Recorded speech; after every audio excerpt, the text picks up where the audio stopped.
চতুর্থ শ্রেণীর সুপ্রিয় শিক্ষার্থী, আসসালামু আলাইকুম ওয়া রাহমাতুল্লাহ। তোমাদের নতুন গণিত বইয়ের অধ্যায় ৪ ভাগ এর ৬৫ পৃষ্ঠার আলোচনায় সাদর আমন্ত্রণ। ৬৫ পৃষ্ঠাতে রয়েছে অনুশীলনমূলক কিছু কাজ। আসো আমরা শুরু করি। প্রথমে নিজে করি। এক, সঠিক উত্তরের পাশে টিক চিহ্ন দিই। তাহলে আসো শুরু করা যাক। আমরা প্রথম প্রশ্নটা দেখি। ৫ অঙ্কের ক্ষুদ্রতম সংখ্যাকে ১০০ দ্বারা ভাগ করলে ভাগফল কত? আমরা এখানে ৫ অঙ্কের ক্ষুদ্রতম সংখ্যা যদি লিখি,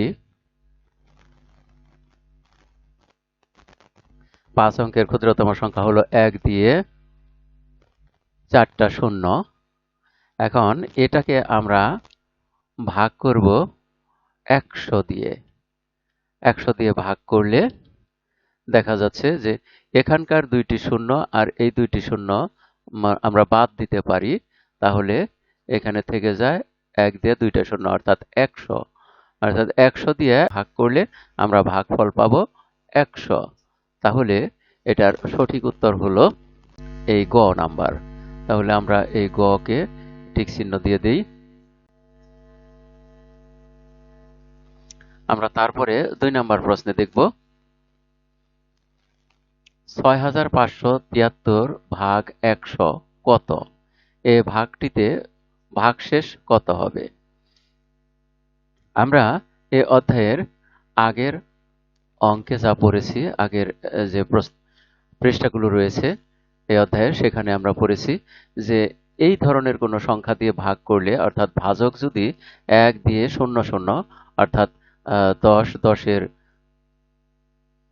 গুণিতক যে কোনো সংখ্যা, অর্থাৎ ১০-এর ১০ গুণ ১০০ বা ১০০০ এরকম দিয়ে ভাগ করলে সেই ক্ষেত্রে আমরা শুধু এই যে ভাজ্য যা রয়েছে, এই ভাজ্যর এখানে ভাজকে কয়টা শূন্য আছে এটা খেয়াল করব। এখানে দেখা যাচ্ছে ভাজ্যতে আছে ২টা শূন্য। তাহলে আমরা এই ভাজকে ২টা শূন্য আছে বলে এই যে ভাজ্য ৬৫৭৩, এটার এই ডান পাশ থেকে, অর্থাৎ একক স্থান থেকে দ্বিতীয় স্থান দশক স্থান পর্যন্ত আমরা দেখি যে দুইটি সংখ্যা হয়। এই দশক স্থানের আগে আমরা একটা কমা বসিয়ে দিতে পারি। আর কমা বসালে দেখা যাচ্ছে কমার আগের অংশটা হলো ভাগফল আর পরের অংশটা হলো ভাগশেষ, অর্থাৎ ৭৩ হলো ভাগশেষ। তাহলে এখানে ভাগশেষ কত হবে এটা বের করতে বলা হয়েছে। তাহলে আমরা পেলাম ভাগশেষ হলো ৭৩। তাহলে আমরা এই ক নাম্বারকে টিক চিহ্ন দিব। এবারে দেখি ৩ নাম্বার প্রশ্ন। একটি গণিত সমস্যায় ভাজ্য ও ভাজক সমান হলে ভাগফল কত হবে? একটা গাণিতিক সমস্যায়, অর্থাৎ একটা সমস্যার মধ্যে যাকে যে সংখ্যাকে ভাগ করা হয়েছে, ভাগ করতে হবে তা হলো ভাজ্য, আর যা দিয়ে ভাগ করা হবে তাই হলো ভাজক। ভাজ্য এবং ভাজক যদি সমান হয় তাহলে ভাগফল হবে ১। তাহলে আমরা এই খ এটাকে টিক চিহ্ন দিতে পারি। আমরা দেখি তারপরে ৪ নাম্বার প্রশ্নে কি রয়েছে। ৪ নাম্বার প্রশ্নে ৬২৫ ভাগ খালি ঘর সমান ২৫। খালি ঘরে কোন সংখ্যাটি বসবে? আমরা এটা দেখব। খালি ঘরে কোন সংখ্যাটি বসতে পারে? আমরা এখানে দেখি যে ভাগফল ২৫ হয়েছে আর এখানে আছে ৬২৫। এখন ভাজক, এটা হলো ভাজ্য আর এটা হলো ভাগশেষ, ভাগফল। আমরা জানি যে ভাজ্য বড় থাকে আর ভাজক অবশ্যই তার চেয়ে ছোট হয়, এবং ভাগফল ভাজ্যের চেয়ে ভাজকের চেয়ে ছোট অথবা বড় হতে পারে। তাহলে আমরা এখানে দেখলাম যে ৬২৫ ভাজক ভাজ্য, তাহলে ভাজক অবশ্যই 625-এর চেয়ে ছোট হবে। তাহলে 650 এমনি বাদ দিয়ে দিতে পারি, 625-কেও বাদ দিতে পারি, কারণ যেহেতু এখানে ভাগফল একটা কিছু পাওয়া গেছে। আমরা আগের প্রশ্নে পেয়েছি যে এই যদি ভাজ্য এবং ভাজক এক সমান হয়, অর্থাৎ সমান হয়, তাহলে ভাগফল হয় 1। যেহেতু এখানে ভাগফল হয়েছে 25, সুতরাং এই ভাজ্যের সমান এই 625 এটা গ্রহণযোগ্য নয়, এখানে হবে না। তাহলে এখন দেখা যাচ্ছে এই দুইটার যে কোনো একটা হবে, হয় গ নইলে ঘ। এখন 600 থেকে যদি আমরা 600 ভাগ দেই, তাহলে ছয় আছে মাত্র 625-এ মাত্র 25 বেশি আছে, আর এখানে 600 আছে। তাহলে এখানে দেখা যাচ্ছে যে 600 থেকে 600 বিয়োগ করলে 25 পাওয়া যায়, কিন্তু এখানে ভাগ চিহ্ন আছে, সুতরাং ভাজ্য এই 600 হবে না। তাহলে ভাজ্য অবশ্যই এই 25 হইতে বাধ্য, যদি এই 4টি প্রশ্ন সঠিক হয়ে থাকে। তাহলে আমরা এটা কিভাবে বের করব? আমরা এভাবে বের করতে পারি যে এই 25 দিয়ে যদি এই 62-কে ভাগ দেই, তাহলে হয় 25 দুগুণে 50, 2। তাহলে 2 এখানে যদি হয়, লেখা থাকে ভাগফলে, 25 দিয়ে 25 দুগুণে হয় 50, 62 থেকে 50 বিয়োগ করলে হয় 12, 12-র সাথে 5 বসালে হয় 125। 125-কে এই 25 দ্বারা ভাগ করলে হয় 5 25-এ 125, তাহলে ভাগফল এখানে আসে 5। তাহলে আমরা দেখতে পাচ্ছি যে 625-কে যদি 25 দিয়ে ভাগ দেই, তাহলে ভাগফলও পাওয়া যায় 25। তাহলে সঠিক উত্তর হলো এই ঘ নাম্বারটি।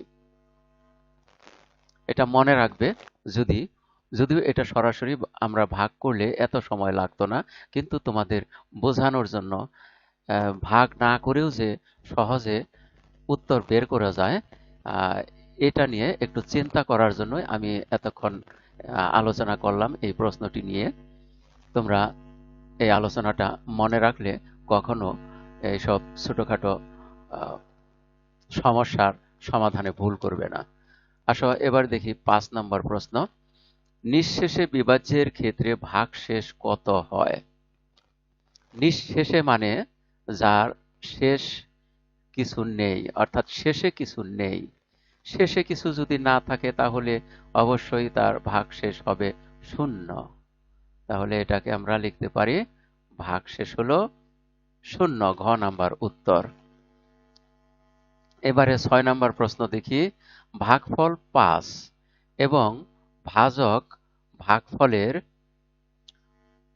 5 গুণ হলে ভাজ্য কত? ভাগফল হলো 5 আর ভাজক হলো ভাগফলের 5 গুণ। তাহলে আমরা যদি দেখি যে ভাগফল যা আছে তার 5 গুণ করলে, তার থেকে যদি আমরা 5 গুণ করি, তাহলে পাওয়া যায় ভাজক ভাগফলের 5 গুণ। তাহলে 5 5 25, 25 পাওয়া গেল ভাজক। এখন ভাজক যদি 25 হয়, তাহলে ভাগফল যদি 5 হয়, তাহলে ভাজক আর ভাগফল গুণ করলেই পাবো আমরা ভাজক এবং ভাগফল দুটি যদি গুণ করি, গুণ করলে আমরা পেয়ে যাব সেই সংখ্যাটি। তাহলে 25 গুণ 5, 25-কে 5 দিয়ে গুণ করলে হয়, দেখো এখানে 5 5 25-এর 5, হাতে আমার 2, 5 দুগুণে 10 আর 2-এ হলো 12, 125। তাহলে আমরা এটার সঠিক উত্তর পেলাম 125, অর্থাৎ এই ঘ নাম্বার। 7 নাম্বার প্রশ্নটা লক্ষ্য করি। 340-কে কোন সংখ্যা দিয়ে ভাগ করলে ভাগফল 17 হবে? তার মানে এই 340-কে আমরা এমন একটি সংখ্যা দিয়ে ভাগ করব যা ভাগ করলে ভাগফল 17 হবে। তাহলে আমরা যদি এই 17 দিয়ে 340-কে ভাগ করি, তাহলেই সেই সংখ্যাটি পেয়ে যাব। আমরা 340 কে ভাগ করব 17 দিয়ে সমান, এখানে লক্ষ্য করো, আমরা যদি 17-র ঘরের নামতা পড়ি, 17 দুগুণে হয় 34, অর্থাৎ এটাকে যদি 2 দ্বারা গুণ করি 17-কে, তাহলে লক্ষ্য করো যে 17 গুণ 2 সমান হলো 7 দুগুণে 14, 4 হাতে 1, 2 1-কে 2 আর 1-এ 3, 34। তাহলে 17 দিয়ে এই 34-কে ভাগ করলে হয় 2, তার সাথে একটা শূন্য বসিয়ে দেই, তাহলে কত হলো? 20।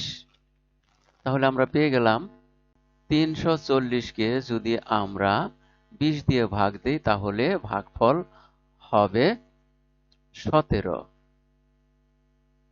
অতএব উত্তরটা হলো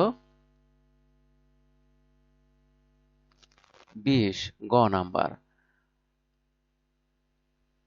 আমরা এর মধ্য দিয়ে এই পৃষ্ঠার বহুনির্বাচনী প্রশ্ন এর সবগুলো সমাধান করে ফেললাম।